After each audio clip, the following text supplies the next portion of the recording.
Isang tahimik na gabi sa Maynila. Si Manny Pacquiao, nakagagaling lang sa isang matinding pagsasanay, ay nagpa siyang magmaneho pauwi. Walang mga bodyguard, walang konvoy, walang marangyang kotse.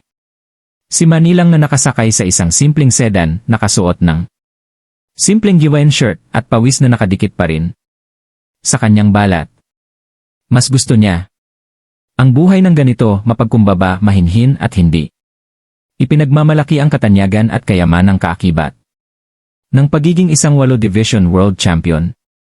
Tahimik ang mga kalye hanggang sa kumislap ang pula at asul na mga ilaw sa kanyang rear view mirror. Tumulog ang sirena ng pulis na nag-uutos sa kanya na huminto. Dahan-dahang inihinto ni Manny ang kotse sa gilid ng kalsada, ang mga kamay ay nakahawak sa manibela. Hindi siya nag-aalala. Wala siyang itinatago.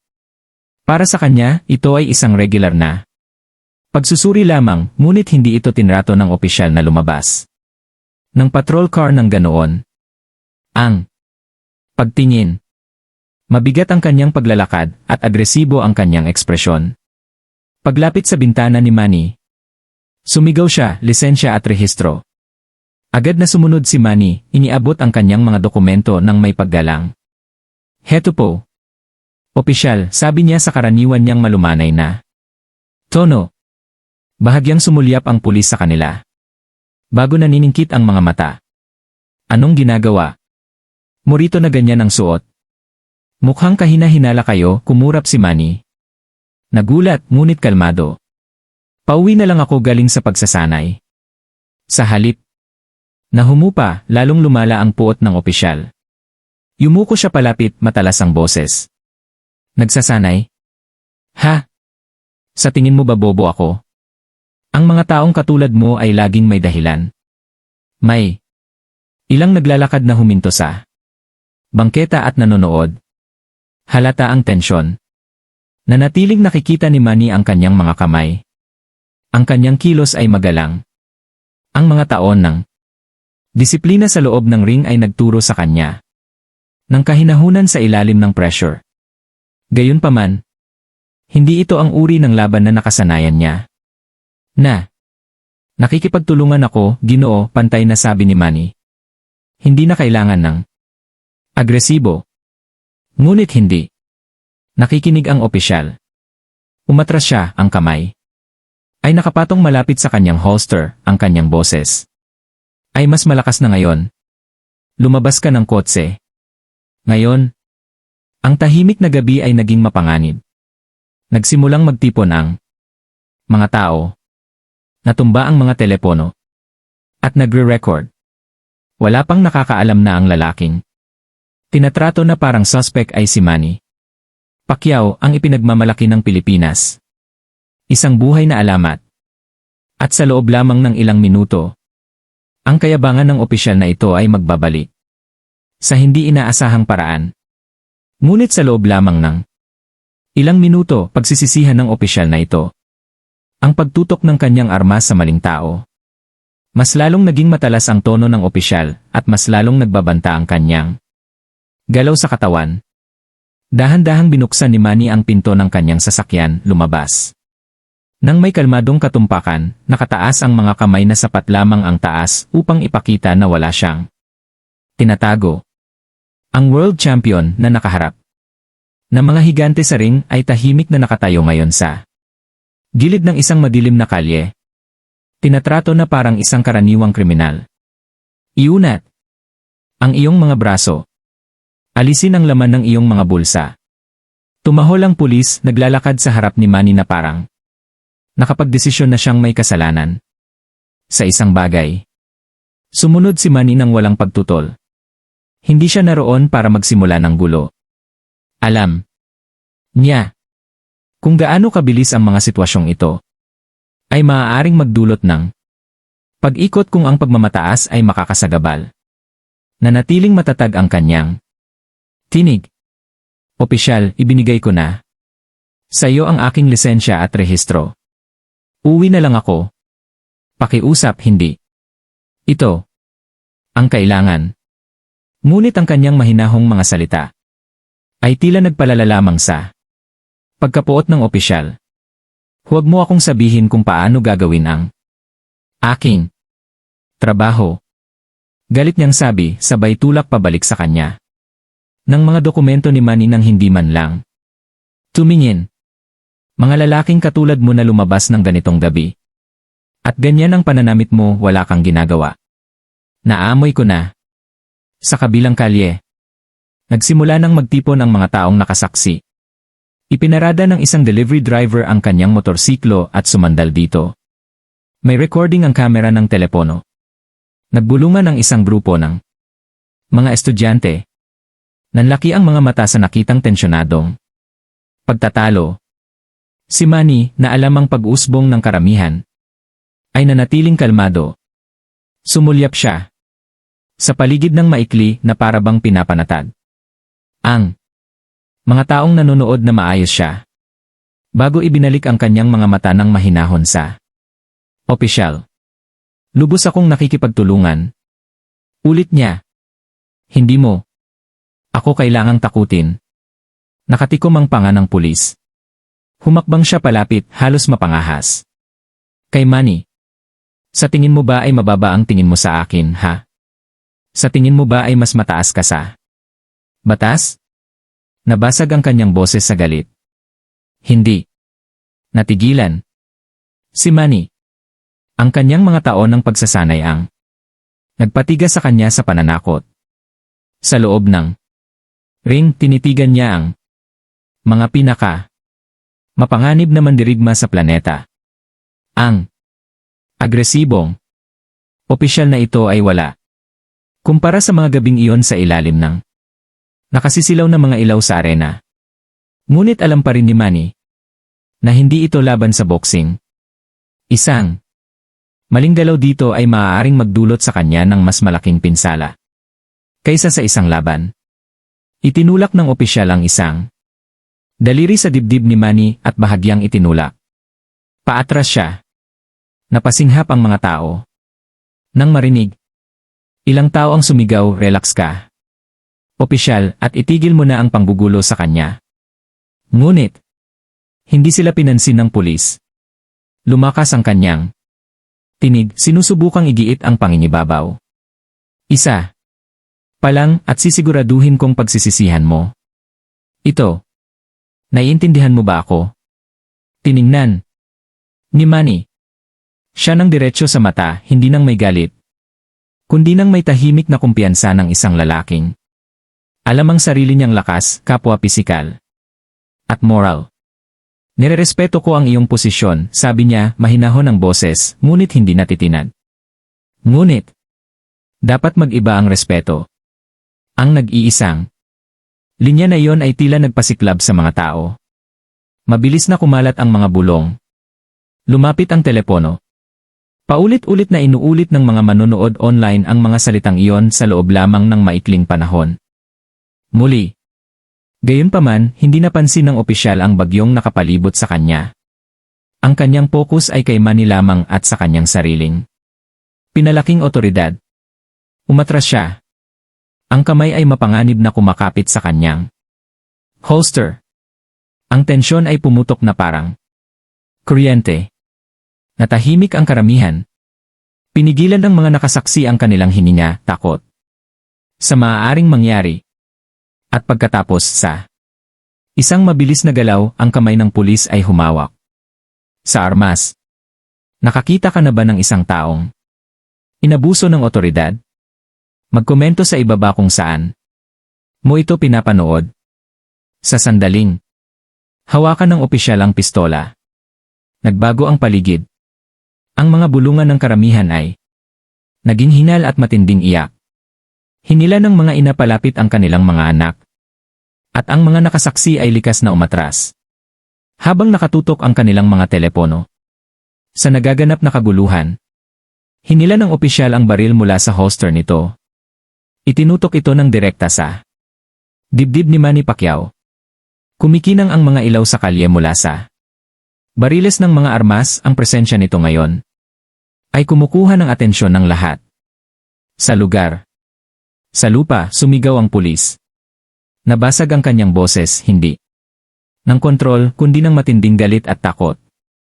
Ang reaksyon ni Manny ay hindi inaasahan ng sinuman. Hindi siya nagpanik. Hindi siya sumigaw. Hindi man lang siya natigilan. Dahan-dahan. Maingat, itinaas niya ang dalawang kamay. Nakabuka ang mga palad. Kalmado ang kanyang tindig, matatag ang kanyang ekspresyon. Pareho ang focus na. Dala niya sa isang laban para sa kampeonato. Ngayon lang. Hindi na ito isang kalaban sa harap niya. Ito ay isang lalaking may badge at baril na bubulag ng sarili niyang pagtatangi. Opisyal, malumanay na sabi ni Manny ang kanyang tono. Ay may kasamang respeto at otoridad. Hindi ako lumalaban. Hindi mo kailangang gawin ito. Ngunit ang mga mata ng pulis ay mabilis na lumingon. Humihigpit ang kanyang hawak. Huwag mo akong sabihin kung ano ang kailangan kong gawin. Lumuhod ka na ngayon. Sumabog ang karamihan. Sobra na yan. Sigaw ng isang lalaki. Sumigaw ang isa pang babae. Nakatutok ka ng baril sa kanya nang walang kwenta. Gayunpaman, nanatiling kalmado si Manny. Sumulyap siya sandali sa mga nakamasid, bahagyang umiling, tahimik na sininyasan silang huwag makialam. Mas naiintindihan niya ang panganib kaysa kahit kanino. Isang biglaang galaw mula sa kanya o mula sa karamihan at kayang hilahin ng opisyal na ito ang gatilyo. Sa likuran niya, isang batang lalaki ang humihila sa damit ng kanyang ama. Bumubulong, tay, hindi ba si Manny Pacquiao yan? Mabilis siyang pinatahimik ng ama. Walang katiyakan, ang mga mata ay nakatuon sa nakakakilabot na labanan. Binabaan ni Manny ang kanyang tinig, mabagal at maingat na nagsalita. Ibinigay ko na sa iyo ang aking mga dokumento. Nakikipagtulungan ako. Pakiusap, nagkakamali ka. Ngunit lalo lamang tumigas ang pagmamalaki ng opisyal. Muling tumaas ang kanyang boses, umalingaw-ngaw sa mga kalapit na gusali. Tumahimik ka. Sa tingin mo ba ay espesyal ka? Sa tingin mo ba ay kaya mong makipag-usap para makatakas dito? Ipapakita ko sa'yo kung ano ang mangyayari kapag hindi mo ako nirerespeto. Ang mga tao ay hindi mapakali. Dose-dosenang mga telepono ang nagre-record ngayon. Kumakalat na ang mga live stream sa social media. Sa totoong oras, libu-libong manonood ang malapit ng makasaksi sa nangyayari. Isang babae sa harap ng karamihan ang nagsimulang umiyak. Nakapatong ang mga kamay na parang nagdarasal. Pakiusap po, opisyal, pagmamakaawa niya. Wala siyang ginagawang masama. Si Manny, naramdaman ang tumitinding takot, ay bahagyang gumalaw. Hindi patungo sa opisyal, kundi patungo sa katahimikan. Itinuwid niya ang kanyang likod. Nakataas pa rin ang kanyang mga kamay at nagsalita. Nang mas malakas sa pagkakataong ito para marinig ng lahat. Hindi ako isang banta. Hindi ako armado. Nakatutok ka ng baril sa isang inosenteng lalaki. Ang mga salitang nakuha sa dose-dosenang mga telepono ay parang kulog. Sa unang pagkakataon, nag-atubili ang opisyal. May kislap ng pagdududa sa kanyang mukha. Ngunit, mas lalo siyang itinulak ng kanyang ego. Sa tingin mo ba ay hindi ako babaril, singhal niya habang humahakbang pasulong ng isang nakakapangilabot. Nagsigawan ang mga tao. Sa galit, may ilan na sumigaw para sa numero ng badge ng opisyal. Ang iba naman ay sumigaw para tumigil siya. Ang pressure ng mga mata, mga kamera at mga boses ay nagsimulang lumapit sa lalaking may baril. Gayunpaman, hindi kailanman gumalaw si Manny. Ang kanyang disiplina na hinasa mula sa mga taon ng pagboboksing ay nagpanatili sa kanya na nakapirmisa. Perpektong tindig ng kontrol, hindi ng agresibo kundi ng pagtitimpi. Siya ay humarap sa mga knockout, hiwa at bali ng buto. Ngunit, iba ang laban na ito. Hindi ito tungkol sa kaligtasan sa ring. Ito ay tungkol sa kaligtasan sa kalye. Parang walang katapusan ang katahimikan sa pagitan ng mga sigaw. Bawat segundo ay umaabot sa kawalang hanggan. At pagkatapos mula sa kung saan sa kaibuturan ng karamihan, isang boses ang sa wakas ay sumigaw. Nang malinaw at sapat ang lakas para marinig ng lahat. Teka, hindi ba't si Manny Pacquiao yan? Kumalat ang mga salita na parang apoy. Lumingon ang mga ulo, nanlaki ang mga mata, at nagsimulang magbulungan. Ang boksinggero. Hindi pwede. Siya yan. Si Pacman. Nag-iba ang tingin ng mga tao, ang enerhiya ay nagbago mula sa takot patungo sa pagkilala. Ang opisyal na nakatutok pa rin sa kanyang armas ay walang ideya kung sino ang nakatayo sa kanyang harapan. Ngunit malapit na siyang maalala ng mundo. Sa sandaling mawala ang pangalan sa mga tao, kumalat ito na parang apoy. Si Pacquiao yan. May sumigaw, hindi pwede, ang world champion. Siya yan, si Manny Pacquiao. Sa loob ng ilang segundo, ang mga bulong-bulungan ay nauwi sa isang koro ng kawalan ng paniniwala at galit. Itinaas ng mga tao ang kanilang mga leg, itinaas ang kanilang mga telepono pataas at tinitigan ang lalaking nakatayo. Nang mahinahon at nakataas ang mga kamay. Ang pamilyar na mukha, ang hindi mapagkakamalang tindig. Ang pagpapakumbaba sa kanyang tindig. Walang pagkakamali. Siya yon, sigaw ng isang teenager. Iyan ang kampiyon ng bayan. Ang realisasyon ay nagpainit sa karamihan. Ang opisyal ay nakatutok ng isang baril sa hindi lamang basta tao, kundi kay Manny Pacquiao. Alamat ng boksinggero, pambansang bayani, at isa sa pinakamagalang atleta sa mundo. Humampas ang mga hingal sa mga nanonood. May ilang taong nagsimulang sumigaw ng kanyang pangalan, ang kanilang mga boses ay sabay-sabay na umalingaw-ngaw. Manny, Manny, Manny. Bahagyang humina ang hawak ng opisyal sa armas. Tumingin siya sa paligid, nalilito sa biglang kaguluhan. Ngunit sa halip na ibaba ang baril, siya ay napangisi, sinusubukang muling kontrolin ang sitwasyon. Wala akong pakialam kung sino siya. Hindi siya higit sa batas. Ang kanyang mga salita ay lalong nagpalala ng apoy. Sumabog ang karamihan. Sa alak. Higit sa batas. Mas marami na siyang nagawa para sa bansang ito kaysa sa magagawa mo, sigaw ng isang lalaki. Sumigaw ang isa pa, pinapahiya mo ang iyong sarili, opisyal. Nanatiling tahimik si Manny, kalmado ang kanyang ekspresyon. Tumanggi na hayaang diktahan ng galit ang kanyang mga aksyon. Sa loob, ramdam niya ang bigat ng sandali, ang kanyang reputasyon, ang kaligtasan ng kanyang pamilya, ang mga mata ng isang buong bansa. Nagmamasdan. Gayunpaman, tapat sa kanyang karakter, hindi niya ginamit ang kanyang katanyagan bilang kalasad. Hindi siya sumigaw ng, kilala mo ba kung sino ako? Hindi niya ginamit ang kanyang kapangyarihan o katayuan. Hinayaan niyang magsalita ang mga tao para sa kanya. Isang babaeng umiiyak ang lumapit sa pinangyarihan. Nanginginig ang kanyang boses. Opisyal, si Manny Pacquiao yan. Nagtayo siya ng mga tahanan para sa mga mahihirap. Pinapakain niya ang mga nagugutom. Nakikipaglaban siya para sa amin sa loob at labas. Nito, lumakas ang mga hiyawan, lumalaki. Na parang mga alon. Manny, Manny, Manny.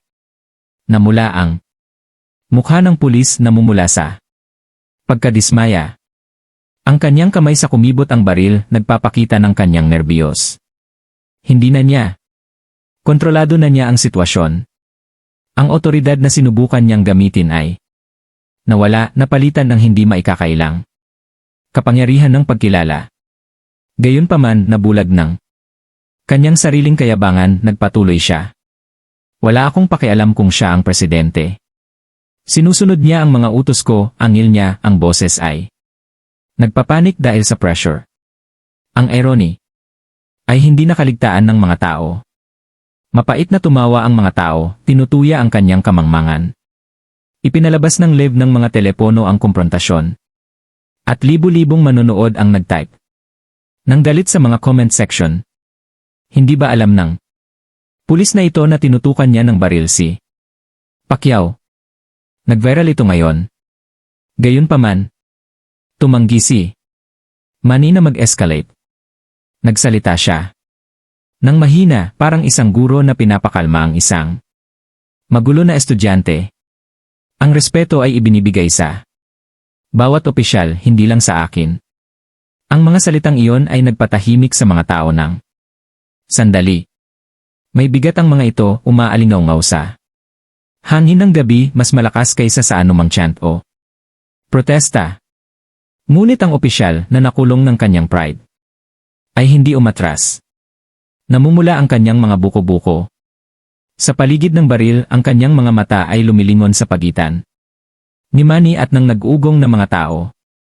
Tumitindi ang pressure sa bawat segundo at ang kapaligiran ay nakakagulat. Ang buong kalye ay parang huling round ng isang kampeonato laban. Maliban sa pagkakataong ito, ang kalaban ay hindi isa pang boksingero. Ito ay ang injustice. At si Manny, na tunay na anyo, ay nakatayo ng matangkad sa gitna nito, mapagkumbaba ngunit matatag. Ang mga bulong ng pagkilala ay naging mga sigawan at ang enerhiya ng mga tao ay nagpapabago mula sa takot patungo sa galit. Ang pangalan ni Manny Pacquiao ngayon ay isang kalasad na mas malakas kaysa sa anumang sinturo ng titulo. Ngunit gayunpaman, tumanggi ang pulis na makita ito. At sa susunod na sandali, ang kalmado ngunit malakas na tinig ni Manny ay magbabago ng lahat at ang kapit ng opisyal sa kontrol ay magsisimulang magiba. Ang mga sigaw ay umalingaw sa kalye, tumatalbog sa mga dingding ng kalapit na mga tindahan at mga gusali ng apartment. Manny!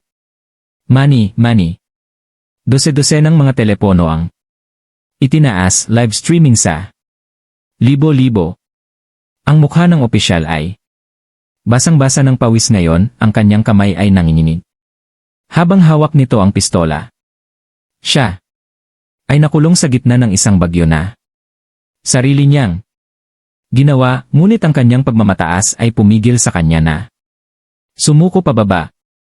Gayunpaman, si Manny Pacquiao ay nakatayong parang bato, ang kanyang mga kamay ay nakataas pa rin, ang kanyang dibdib ay patuloy na tumataas at bumababa, ang kanyang mga mata ay nakatutok sa opisyal. Siya ay nakatanggap ng mga suntok mula sa mga lalaking doble ang laki sa kanya. Siya ay lumaban sa mga bali na tadyang at mga duguan. Nahiwa. Ngunit ang kanyang kinakaharap ngayon ay isang ibang uri ng labanan, isa na nangangailangan hindi ng mga kamao, kundi karunungan. Sa wakas, nagsalita si Manny. Ang kanyang boses ay matatag, malalim at mapag-utos na pumuputol sa kaguluhan na parang isang kampana. Opisyal, sabi niya, bawat pantig ay sinasadya. Wala akong ginawang mali. Nakikipagtulungan ako sa'yo. Ngunit ginagamit mo ang iyong badge upang magbanta na hindi magpoprotekta. Sumigaw ang karamihan bilang pagsang-ayon. Tama. Makinig sa kanya. Ibaba mo ang baril. Natigilan ang pulis. Sandali, nayanig sa mahinahong pagsuway ng boksingero. Gayunpaman, sinubukan niya itong itago ng galit. Huwag mo akong sermonan. Sa tingin mo, isa kang uri ng bayani. Hindi. Nilakasan ni Manny ang boses niya. Hindi niya kailangan ang kanyang pagkakalma ay sarili nitong sandata. Isang bayani. Malumanay niyang sagot. Sino ba ang gumagalang sa iba? Ang isang lalaking nakauniporme ang dapat maging unang magpakita ng respetong iyon. Muling sumiklab ang damdamin ng karamihan. Palakpakan, hiyawan, at sigawan ng suporta ang pumuno sa kagabihan. Lalong lumakas ang mga hiyawan. Respeto. Respeto. Lalong gumuho ang otoridad ng opisyal. Sa bawat segundong lumilipas. Sumigaw. Pasya pabalik, tumahimik ka. Ngunit pumutok ang kanyang boses. Ipinapakita ang kanyang takot. Ang kanyang kamay na may baril ay nanginginig na ngayon na bihag ng dose-dose ng mga kamera. Dahan-dahang humakbang si Manny, hindi patungo sa baril, kundi patungo sa katotohanan. Ibinaba niya ng bahagya ang kanyang kamay. Maingat pa rin, ngunit sapat na upang ipakita ang kontrol sa sandali.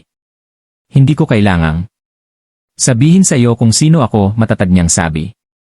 Dahil hindi mahalaga kung ako ay isang kampiyon o isang estranghero. Walang taong karapat-dapat na nakatutok ang baril sa kanya. Nang walang dahilan. Ang mga salita ay parang isang knockout na suntok. Napasinghap ang mga tao pagkatapos ay mas malakas na naghiyawan kaysa dati.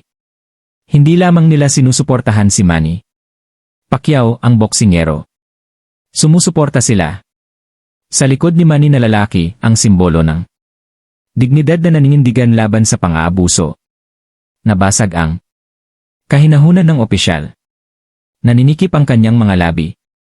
Nanginig ang kanyang mga mata ng may kaba. Halata na nanginginig ang kanyang sandata. Mukhang hindi siya isang figura ng otoridad at mas isang lalaking nakulong ng kanyang sariling pagkamayabang. Ibaba mo ang baril, sigaw ng isang nakatambay. Sumabay ang iba. Ang kanilang mga boses ay parang isang daluyong. Ibaba mo. Ibaba mo. Hindi inalis ni Manny ang tingin sa mga opisyal. Hindi niya itinaas ang kanyang mga kamao. Hindi gumawa ng agresibong hakbang.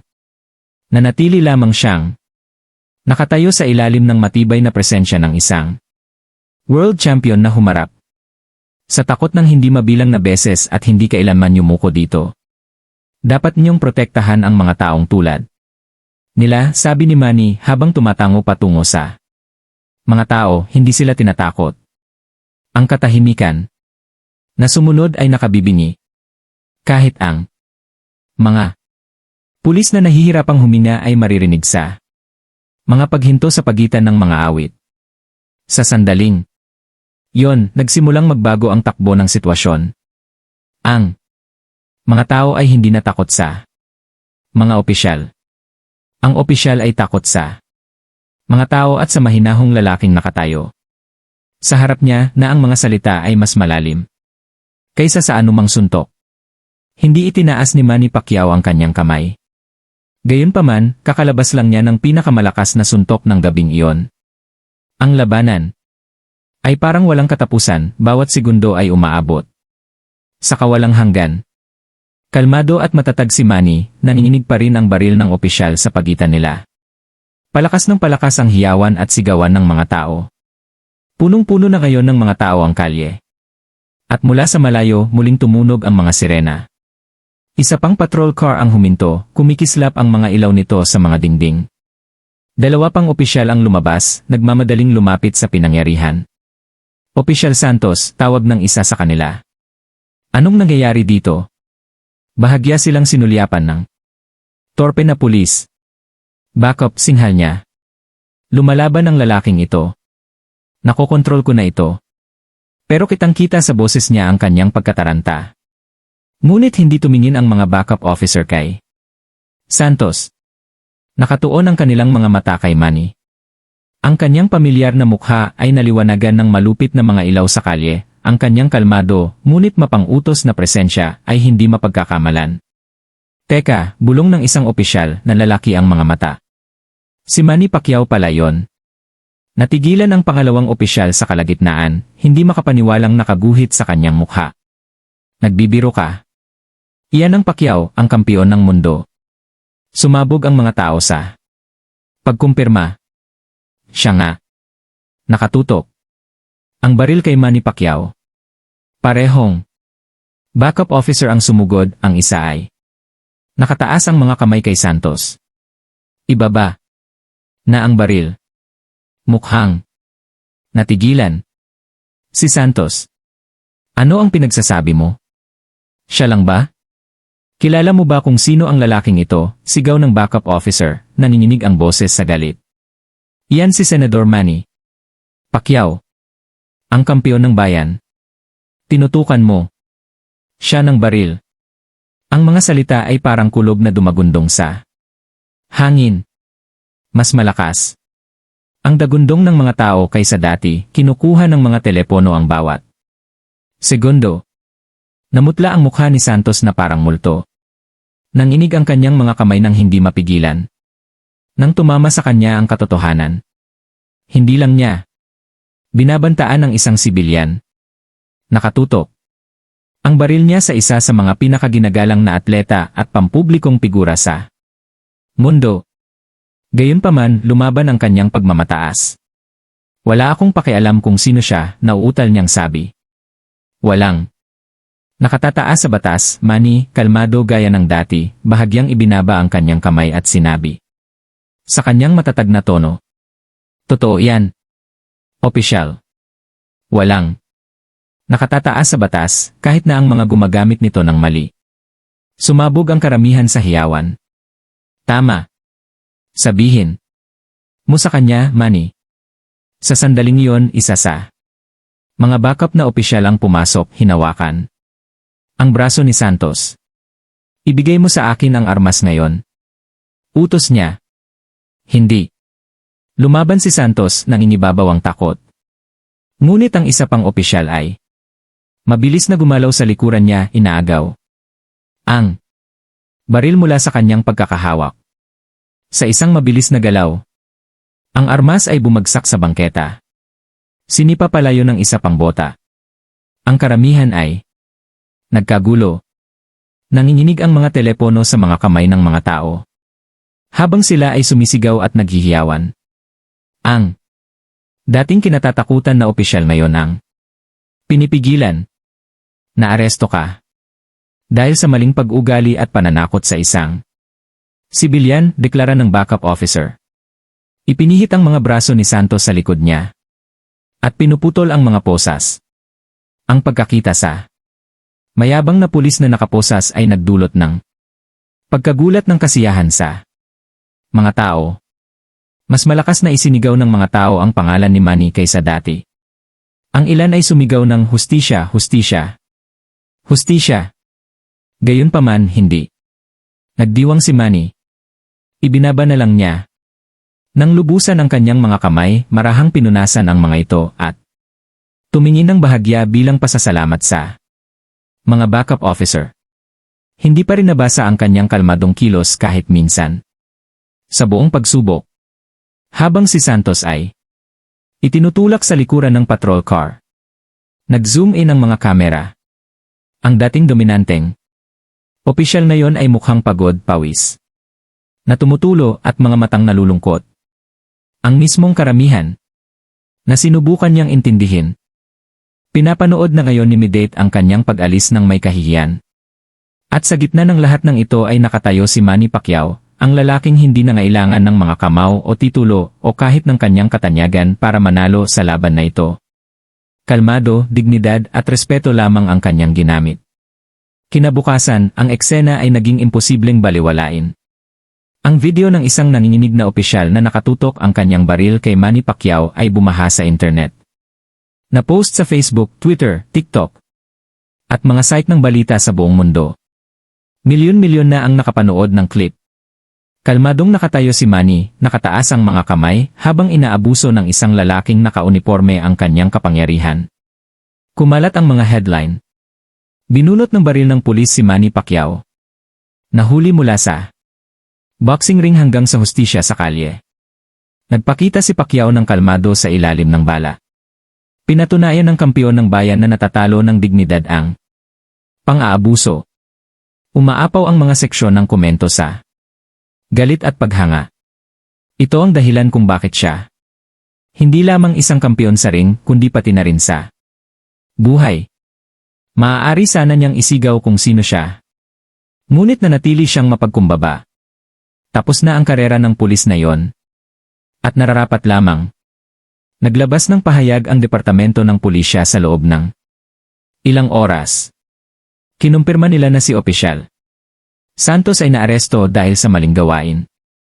At isinailalim sa investigasyon. Hindi namin kinukonsinti ang pang-aabuso sa otoridad. Ang pahayag ay nagsasabing walang sinuman, anuman ang katayuan, ang dapat tratuhin ng ganito. Pinupuri namin si Senador Pacquiao para sa kanyang kahinahunan sa insidenteng ito. Ngunit, habang nag-aapura ang mga opisyal na natiling tapat si Manny sa kanyang sarili. Hindi siya nagmayabang, hindi nagpagalit, hindi man lang humingi ng parusa. Sa halip, ginamit niya ang spotlight upang magpalaganap ng mensahe. Sa isang press conference ng araw na yon, tumayo si Manny sa harap ng mga mikropono, suot pa rin ang kanyang simpleng damit pang gym, na tahimik ang silid habang siya nagsasalita. Marami na akong nalabanan sa buhay ko sa loob at labas ng ring. Kagabi, humarap ako sa ibang uri ng laban. Hindi gamit ang mga kamao, kundi pasensya. Hindi para sa isang titulo, kundi para sa paggalang. Tumigil siya, ang kanyang boses ay matatag at sinadya. Nagpapasalamat ako sa mga taong nakasama ko na nagtaas ng kanilang mga boses. Ngunit gusto kong ito ay higit pa sa akin.